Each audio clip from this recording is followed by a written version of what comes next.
Lenape, Chief Perry of the Ramapo Lenape people. This area, this is our ancestral homeland. It once stretched from western Connecticut, eastern Pennsylvania, north of the Raritan River to Albany. Today we're in control of 13.9 acres of ceremonial land that's endangered. A little history. Literally, without the aid of my ancestors, there would have been no successful prosecution of the American experience as we allowed then. There was no more than a surveyor, George Washington, boy, pantyhose on, used the Ramapo Pass. The first 900 cannonballs fired in the American Revolution, chain across the Hudson, the Capitol Dome, the Lady of Freedom above the dome, was made from Ramapo Lenape iron deposits. Our gift for allowing what was then the rebels into giving them sovereignty and the means to win the American Revolution, that's a big word, and when I say that, is because at the time the only way that you could get any sizable troops into the New England colonies and reinforcements to stop what was then the rebel charge for freedom was either come off the Atlantic, march down from Canada, or go around through Pennsylvania, which made it literally impossible to do anything with the New England colonies in terms of strategic success except fail. That failure was due in all parts by my ancestors. Our gift for being so valuable to the American Revolution, to this experiment that we're now living in, was to simply be allowed to be alive in place. Alive in place. When they got comfortable, and everybody knew what they was doing, they made us the first slaves in Bergen County. There were no sizable Africans in this area at the time. You're looking at the slaves. I guess when they ran out of us running away, which is the current story, they started importing their ancestors. There's some anecdotal information that I have I'm currently working on is that everybody knows about Blessed Harriet Tubman. It's our belief that she was working with some Angolans here in the Ramapo Mountains, along with the Ramapo Lenape, to provide a means to stop slavery. I find it hard to believe that if you have a powerful tribal nation with control of a redoubt, you have land, and we know there was an African Angolan village back in the hills. I seriously doubt Harriet Tubman went to Brooklyn first. And as it may be, we will find out. Moving forward, Ungava is a Lenape name. It's for freedom. That means freedom land. And the last land in North America that was considered the land of the free for Native Americans was called the Ungava. That was stationed between the Arctic Circle and Nova Scotia. Today, those folks are still up there. They're still relatives, and they're still free. Moving forward, the last school in New York State to be integrated 11 years before Brown versus Board of Education was integrated in the village of Hillburn, New York, just across the border. At the time, it was a collaboration between Thurgood Marshall, who at the time was basically considered a failed rebel that people tried to get away from, the NACP. Everybody was dipping and diving because they were going out of business, and a handful of Ramapo Lenape women. But they were successful, and the school was integrated as that handful of folks stood alone. Today, we're being told that we do not have the right to prey upon our own land. Recently, we've reached a settlement with Norwalk, New Jersey,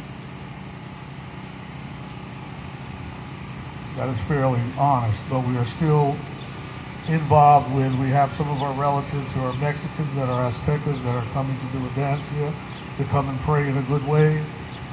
We're being told these folks can't come and pray on our land.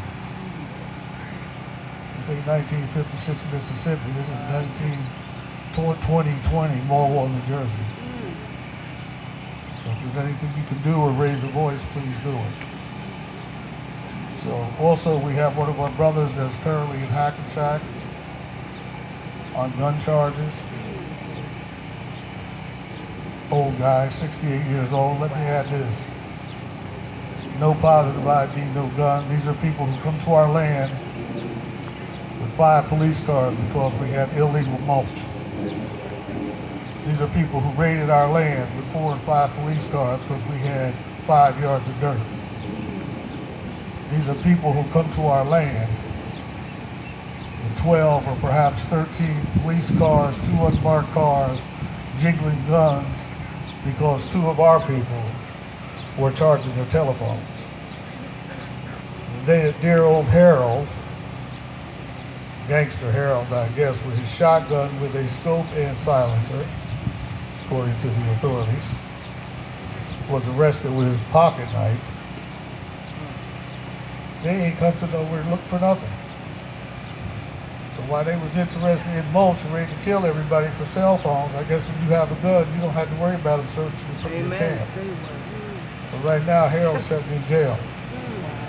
Leaving with this thought, our legal interpreter, Al Olstein, Denison Smith, who is a graduate of Berkeley, teaches at Blackburn in Virginia and also has a license to practice in California and Virginia. They tried to have him disbarred because he was acting as a legal interpreter for us. Not practicing law, being a legal interpreter. And I think the creme de la creme is that they pressed charges saying that I was the conspirator to destroy parking signs. Well, we thought it was all amusing. The problem is we found out that conspiracy carries a 5-year sentence. Practicing without a New Jersey license to get you disbarred. And as we see, carrying no gun at all in New Jersey get you put in Hackensack. With that, I want to thank Patricia Butler for putting all of this on because I could see it was a great undertaking, so let's give her a hand. Thank you, Patricia. And I would like to thank our brother, the Yoruba priest, for doing some libations to bring success and soul back to our people who have suffered for so long. Know that we are here with love. And I'm going to ask Floyd to Little Son to come offer a song of prayer. I was told not long ago, I thought it was interesting. I was saying, our people are always, as here, stuck over in the back, hidden out, segregated. And an elder lady said to me, she said, you know what? That lets our ancestors rest. They ain't got to be laying with them folks until the time where they can stand up where their spirit can flow. So bless them and bless all of you. Oh, thank you. Kalamasi, Sego Snoro, Nukisi, Lenape Hoken, Hackensack, Lenape Hoken. Welcome us to come here. Anishi, thank you for letting Chief and myself come here. We'll sing you a thank you and a gratitude song for our ancestors, our Native and African American ancestors. The Lenape song is say thank you, come on out and celebrate and dance and sing. That's the words for the song.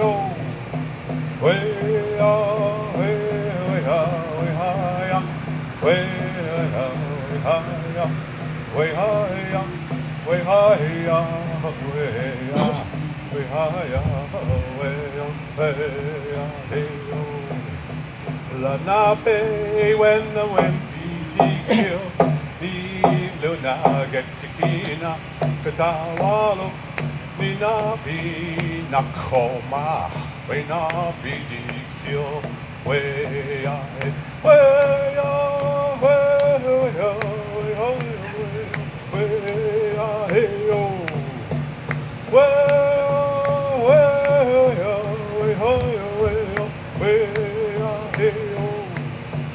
way ya, way ya, way ya, way ya, way ya, way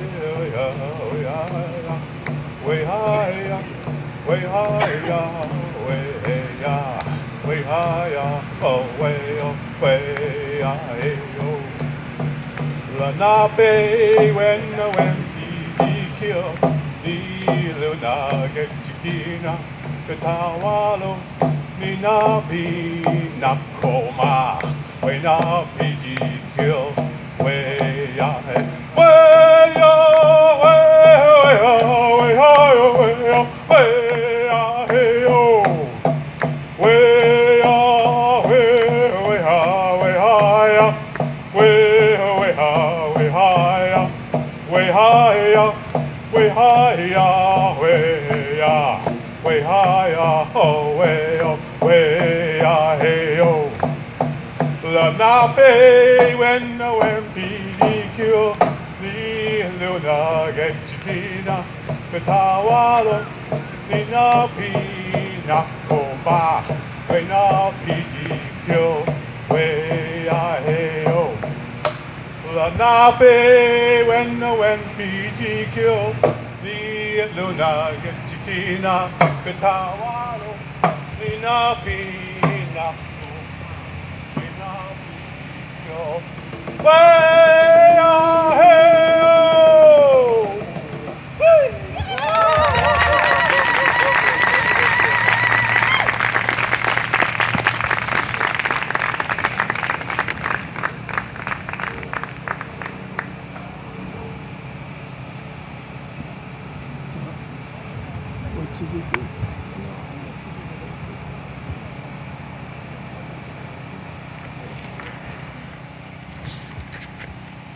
On behalf of the AMC of Teaneck, Bergen County, I'd like to accept this gift from us to you, our brothers in love and in ancestry and in suffrage. Okay? And advise us of the powwow that's coming up in September, please. Yeah, September 14th and 15th, Ringwood State Park, Ringwood, New Jersey, Sally's Field, our traditional powwow. It's accessible on our website. You can get that on ramapolanabenation.org, and that's Ramapo spelled R-A-M-A-P-O-U-G-H. Our tribal number you can call Monday to Friday, 201-529-1171. And the following weekend there will be another powwow for veterans in Middletown, New York, and you can get that information also on our website, and that will be the following weekend after the 14th and 15th of September. Manishi Katawalo, we love you.